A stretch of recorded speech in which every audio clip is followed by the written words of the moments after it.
January 31, 1:15 PM, naglalakad ako papunta sa barangay hall dito sa amin para mag-renew nga ng aking business permit. Walking distance lang din naman ang pagpunta sa barangay hall, kaya hindi mo na kailangan mamasahe. Syempre madadaanan mo dito yung palengke nga dito sa amin dahil nga tanghalin tapat kaya walang masyadong tao. Napakalaking bagay talaga kapag hindi mo na kailangan mamasahe sa iyong mga lakarin. Ito nga pala yung ginagawang hospital na malapit na matapos dito sa may palengke. Katabi naman nito ay simbahan ng Iglesia ni Cristo. Isa pa kagandahan dito sa lugar namin ay malapit ako sa lahat ng mga kailangan ko para sa aking sari-sari store business. Mapa grocery store, pharmacies, hardware, school supplies o pang personal man na kailangan ko ay nandito na. Kaya hindi ka na kailangan pang mamasahe. At pagkalampas na nga natin ng Iglesia ni Cristo ay nandito na ang ating barangay hall. Pagpasok ko nga ng barangay hall ito na ang bubungad sa iyo, kuha na naman ng sedula, yung table na yan. Kailangan muna kasi natin kumuha ng sedula bago tayo dumiretso sa opisina naman ng para sa ating business permit renewal. 25 pesos nga pala ang binayaran ko sa sedula. Pagkatapos nga natin sa sedula, dito na tayo paakyat sa opisina naman ng business permit renewal. Ako'y nakaupo nga dito sa tapat ng opisina habang ako'y naghihintay naman na tawagin. Pagkatapos ko nga sa business permit renewal, dumaan muna ako ng bakery para bumili ng burger buns at saka yung may mga palaman na tinapay para sa aking tindahan. So, hayan mga mare, so nung January 31 kasi pag-uwi ko ng bahay galing nga sa pag-renew ng ating business permit, ay naging super busy na ako kaya hindi ko na naipagpatuloy pa yung ating vlog about dito.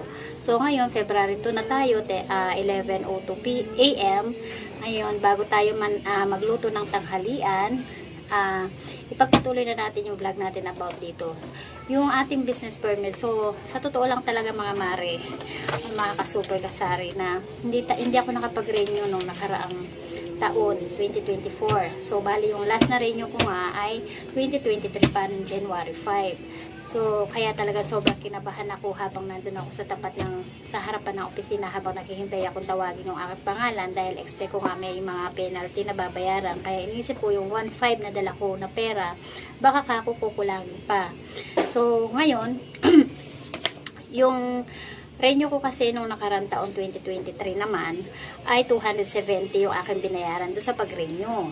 Plus yung ating sedula pa ay 25 pesos kaya 295 lang yung aking nagastos nung nakaraang 2023. So tapos ngayon ang singil na nga sa akin ay 520 doon sa business permit renewal ko ngayon 2025 plus yung sedula nga natin na 25 pesos kaya 545 din lahat ng nagastos ko. Syempre nakamenos tayo sa pasahe dahil walking distance lang naman dito sa amin yung aking lakarin. So isa pang kagandahan yan dito sa lugar namin na napakalapit ko nga sa lahat. So ito na nga yung binayaran ko sa opisina, tapos ito na nga yung sedula natin, tapos ito na nga yung pinaka renew ng ating business permit. Tapos, meron pa tayo dito yung yung ilalagay nilang sticker doon sa ating, wait lang kukunin ko. Pinababalik nga ako ngayong February para dito, yung ididikit nilang sticker dito. Ito lang naman kasing pinapalitan nila, lalo na kung yung kapitan namin hindi naman na bago. Yun pa rin naman ang kapitan namin. So, ito, pag magre-renew ko kasi ng business permit, babaguhin nila ito. Pag naman nabago naman ang kapitan ninyo, syempre babaguhin ito lahat. Kasi nandito pa yung picture ng kapitan natin ng mga 2023. Kaya hanggang ngayon naman, yun pa yung kapitan namin, kaya hindi pa ito binabago. Sticker na lang ang babaguhin nila. Kaya sabi naman sa akin, balik na lang daw ako ng mga February. Kaya this month, babalik ako. Hindi ko pa masasabi kung kailan. Ito yung babaguhin nila yung sticker. Bibigyan lang nila ako ng sticker. So, naisishare ko lang ito para sa mga baguhan na nagsasari-sari store na wala pang mga idea about dito. Napakasimple lang naman ang pag-renew ng ating business permit. Pwera na lang. Doon kasi ito kasi taon-taon talaga yung ating barangay business permit. Talagang yearly kailangan natin mag-renew. Yung naman natin, yung DTI permit naman natin, ay 5 years naman bago yun ma-expired. Kaya yung sa akin dahil 2023 pa nga ako nagkuha ng DTI permit ko, kaya ma-expire pa yun ng 2028.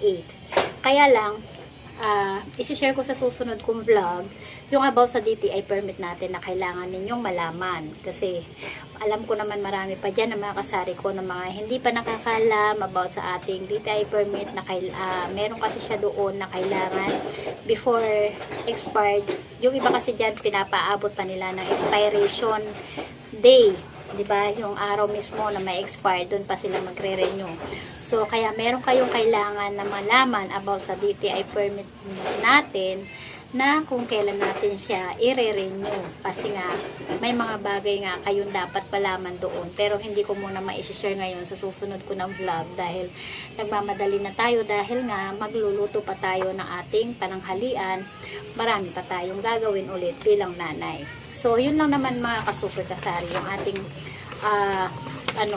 yung ating effort, yung ating asikasuhin. Hindi ka nahahanapan doon ng mga ID. Depende na lang siguro sa mga location natin kasi nga tayo, lahat naman tayo magkakaibang lokasyon. Kaya magkakaiba din naman yung singil sa atin ng ating barangay. Kasi meron ako mga napapanood din dito ng mga ka-vlogger ko, mga kasari ko, mas mahal pa ang singil. Dito ako kasi sa Calamba, 545 kasama na yung sedula na 25 pesos. So, thanks God naman yung sedula nung 2023 pa na 25 pesos hindi pa rin nagtaas. Sa kabila na nagtaas na lahat ng mga bilihin. Sana naman wag nang tumaas. Ayan. So, yun lang nga lang na ang hahanapin nila kapag nag-renew ka nito, yung hahanapin lang nila yung last year mo na resibo. Kasi doon sila magbe-base kung sisingilin ka nila sa penalty. So siguro yun ang pinaka-penalty ko, yung hindi ko pag-renew na karang taong, 1 taon lang naman siguro idadagdag nila doon. Ayun, ganun. So at least yung kaba ko napawi nung time na siningil ako ng 520, sabi ko, hey, thanks God, akala ko napakalaki na sisingilin sa akin. Ayan, lalo na, diba, ang hirap mag-budget talaga ng pera sa mahal na mga bilihin. So, hanggang dito na lang mga ka-super kasari ang aking vlog. Thank you for watching and see you on my next vlog. Bye-bye!